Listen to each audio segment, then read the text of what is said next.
इस आगमी सूत्र से इस ज्ञान रूप संयोग को ज्ञान का हेतु ही कहा है, ज्ञान रूप नहीं कहा है। इस सूत्र से बुद्धि और आत्मा के संयोग की भांति घटादि वस्तुओं के साथ आत्मा का संयोग भी भोग का हेतु है, यह जानना चाहिए, क्योंकि लाघव से भोक्ता और भोग्य वस्तु का संयोग ही सामान्य भोग का हेतु कहना उचित है।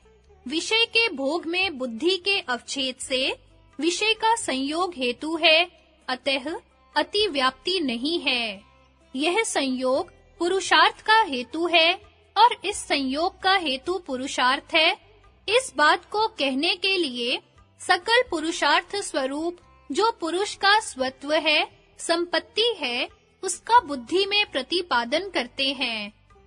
तदेत दीति, वह यह दृश्य अयस्कांत मणि के सदृश सनिधि मात्र से उपकारी दृश्यत्व से स्वामी पुरुष का स्व संपत्ति होता है।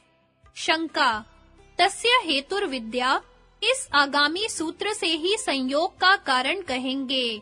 यहाँ संयोग के कारण की अपेक्षा नहीं है। समाधान, यह नहीं कहना चाहिए, क्योंकि अविद्या को भी पुरुषार्थ की असमाप्ति के द्वारा बंध की हेतुता आगे कहेंगे। तदेतद इत्यादि का अर्थ यह है कि तद बुद्धि सत्व है। यह दृश्य जगत जिसमें रहता है, वह दृश्य है।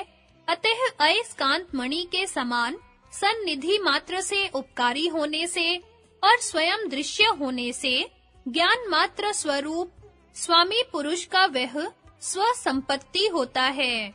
शंका, बुद्धि का अन्य स्वामी क्यों मानते हो? वह बुद्धि ही अपरतंत्रा, स्वयं ही दृष्टि स्वार्थी हो सकती है। समाधान, तत्रह अनुभव कर्मेति, क्योंकि कर्म कृत्र विरोध होने से आप अपना दृश्य तो हो नहीं सकता।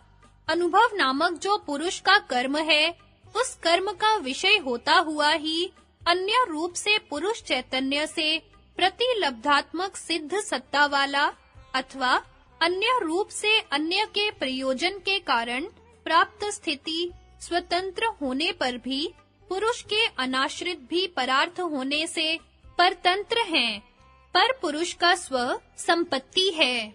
इस प्रकार दृश्य नामक भोग्यात्मक अखिल पुरुषार्थ के बुद्धिनिष्ठ सिद्ध हो जाने पर वही पुरुषार्थ अनागत अवस्था में स्थित बुद्धि और पुरुष के संयोग में कारण है। यह कहते हुए सूत्र के वाक्यार्थ को कहते हैं, उन स्व और स्वामी का देखा जाए जिससे वह दर्शन नाम बुद्धि का है। पुरुषार्थ कृतत्व वचन कथन के कारण यहाँ अनादि का अर्थ प्रवाह से अनादि है। निश्चय ही जो भाव अचिंत्य है, उनको तर्क से युक्त न करे, उनके विषय में तर्कना न करे। वह ही यह भगवान की माया है, जो कि नीति का भी विरोध करती है। इसी माया के कारण विमुक्त ईश्वर को भी दीनता और बंधन होता है। संयोग को दुख की हेतुता दिखलाने के लिए पंचशिखाचार्य के संवाद को कहते हैं।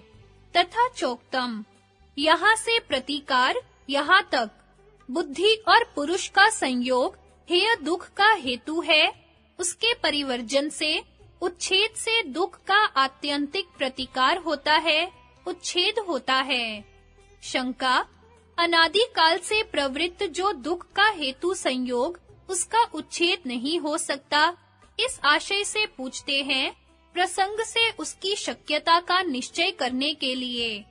समाधान, दुख के हेतु के परिहार से दुख का प्रतिकार देखा जाता है। परिहार्य इस कथन से प्रकृति आदि नित्य पदार्थों की व्यावृत्ति सिद्ध है। दुख हेतुत्व नित्य स्वरूप लिंग से दुख हेतु के अनित्यत्व दर्शन में संयोग रूप दुख के हेतु का अनित्य होना सिद्ध है। प्रकृति आदि की नित्य व्यावृत्ति तथा च दुख के हेतुत्व नित्यत्व लिंग से संयोग का उच्छेद हो सकता है। इसका अनुमान होता है। दुख के हेतु का प्रतिकार हो सकता है। इसमें लौकिक उदाहरण कहते हैं, भेदत्व, भेदज दुख भागित्व है और भेतृत्व भेद के द्वारा दुख का हेतु है।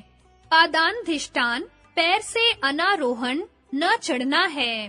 पादत्राण जूते को कहते हैं अथवा जूता पहने पैरों से कांटों पर चढ़ना।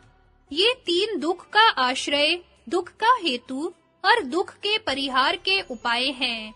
जो इनको जानता है, इस वचन से भाष्यकार ने इन तीनों के ज्ञान को दुख के प्रतिकार की हेतुता कहते हुए यह तीनों मुमुक्षों को जानना चाहिए, यह भी सूचित किया है। शंका, ताप और दुख प्रायवाची शब्द हैं, तब दृष्टांत में यथा भेद्य, भेत्र, प्रतिकार रूप त्रिक है, ऐसा द्राष्टिन्तिक में नहीं है, क्योंकि उसमें एक बुद्धि को ही तप्य और तापक उभय रूप माना है और पुरुष को निर्दुख माना है। अतः आक्षेप करते हैं। समाधान, सिद्धांत कहते हैं, बाह्य दुख के स्थल में उक्त तीनों की उपलब्धि के बल से अंतर दुख के स्थान में भी तीनों की सिद्धि होती है, यह भाव है। उसका प्रकार कहते हैं अत्रापीति। यहाँ भाव यह है कि बुद्धि के एक होने पर भी त्रिगुणात्मक होने से तीन अंश होते हैं। उनमें से रज अंश तापक है, सत्व अंश तप्य तपने वाला है, बुद्धि और पुरुष का वियोग दुख का प्रतिकार है। इस भांति तीन बन सकते हैं। पुरुष ही तप्य तपने वाला क्यों नहीं है? इस आशय से पूछते हैं। सिद्धांत कहते हैं, इससे क्षेत्रज्ञ इस तर्क से कर्मस्थत्व का अर्थ है कर्मत्या अर्थात सकर्मक होने से। कर्मत्व का अर्थ क्रिया व्यापक है, क्योंकि दुख व्याप्त तत्व अपरिणामी में संभव नहीं। वृत्ति व्याप्त तत्व तो विषयता रूप अपरिणामी में भी संभव है। अतः ज्ञान क्रिया की कर्मता पुरुष में बन सकती है, यह वाक्य शेष है। और जो पुरुष की स्वज्ञेयता है, वह भी स्वप्रतिबिंबित बुद्धि की वृत्ति से व्यापत्य ही है। उसमें परिणाम की अपेक्षा नहीं है। संगति, अब दृश्य का स्वरूप, उसका कार्य तथा प्रयोजन बतलाते हैं। शब्दार्थ, प्रकाश, क्रिया, स्थिति शीलम बराबर प्रकाश, क्रिया और स्थिति जिसका स्वभाव है। भूतेंद्रिय आत्मकम बराबर भूत इंद्रियां जिसका स्वरूप है। भोग अपवर्ग अर्थम बराबर भोग अपवर्ग जिसका प्रयोजन है। दृश्यम बराबर वह दृश्य है। अन्व्यार्थ, प्रकाश, क्रिया और स्थिति जिसका स्वभाव है, भूत और इंद्रियां जिसका स्वरूप है, भोग और अपवर्ग जिसका प्रयोजन है, वह दृश्य है। व्याख्या, सत्व, रजस और तमस, ये तीनों गुण और जो कुछ इनसे बना है, वह दृश्य है। गुणों का धर्म, प्रकाश सत्व गुण का, प्रवृत्ति रजोगुण का और स्थिति तमोगुण का स्वभाव है। ये तीनों प्रकाश, क्रिया, स्थितिशील गुण परिणामी और परस्पर संयोग विभाग वाले हैं तथा विवेक ख्याति रहित पुरुष के संग संयुक्त रहते हैं, अर्थात स्वस्वामी भाव संबंध रखते हैं और विवेक ख्याति वाले पुरुष से विभक्त हो जाते हैं। ये तीनों गुण साम्यावस्था को प्राप्त हुए प्रधान रूप से रहते हैं और विषमावस्था में परस्पर अंग अंगी भाव से मिले हुए व्यक्त कार्यों को उत्पन्न करते हैं। अर्थात जब सात्विक प्रकाश रूप कार्य उत्पन्न होता है, तब सत्व गुण अंगी होता है। अन्य दोनों रजोगुण और तमोगुण अंग होते हैं। इसी प्रकार जब राजस तथा तामस कार्य उत्पन्न होते हैं, तब रजोगुण तथा तमोगुण अंगी और अन्य दोनों गुण अंग होते हैं। अंग अंगी भाव से मिले हुए रहने पर भी इनकी शक्तियां भिन्न-भिन्न ही रहती हैं। अतः सब कार्य विलक्षण होते हैं। मिलकर कार्य करने से ही ये तीनों गुण तुल्य जातीय अतुल्य जातीय कार्य को आरंभ करते हैं। दिव्य शरीर उत्पन्न करने के समय सत्व गुण प्रधान होता है और रजोगुण तमोगुण गौण होते हैं। मनुष्य शरीर उत्पन्न करने के समय रजोगुण प्रधान होता है और अन्य दोनों गुण गौण होते हैं।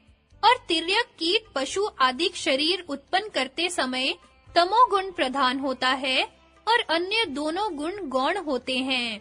इस प्रकार जिस गुण का कार्य उत्पन्न होता है वह गुण प्रधान हुआ उदार होता है और अन्य दो गुण सहकारी कारण होने से प्रधान गुण के अंतर्गत सूक्ष्म रूप से रहते हैं और व्यापार मात्र में अनुमान से जाने जाते हैं।